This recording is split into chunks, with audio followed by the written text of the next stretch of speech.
I guess what might be a bit strange is that people don't know what you're doing. It's not something people dream of when they are kids.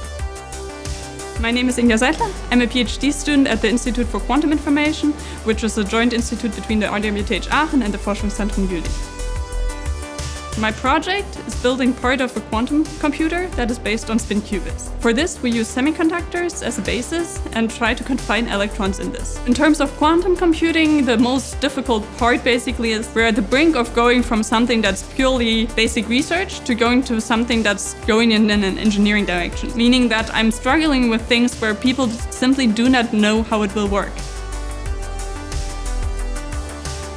I started off being interested in math quite early, so it was clear early on that I would go into the math or science direction. When I finished my high school year, I went ahead and looked at different university programs for either going into a pure science degree or an engineering degree, and figured out for myself that I was more interested in learning how things worked instead of building them. And it turned out that with the physics option, I actually was able to use a lot of the math interest I had, but as well be able to do experimental stuff.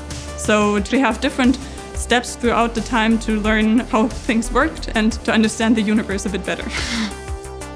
My name is Bingjie Chen and I'm doing my PhD here on the FHE Hub at Second Physics Institute Quantum Information.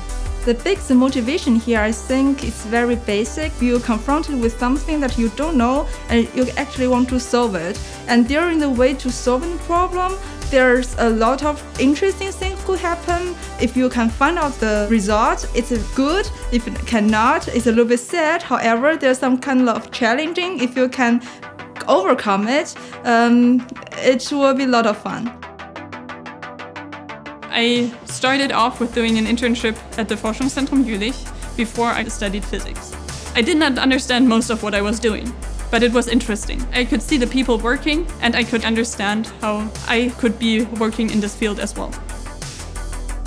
When I started off, I was the only woman among 20 people in this institute. But actually in the day-to-day work, you don't really realize it. Being a woman in physics doesn't really matter in the basic interactions. You will always encounter people that are maybe a bit skeptical of you, but as long as you're a good and strong worker, it doesn't matter. So basically anyone interested in science itself, interested in pushing the limits of what we know in the physics realm so far, would be very welcome here. Just come, don't think.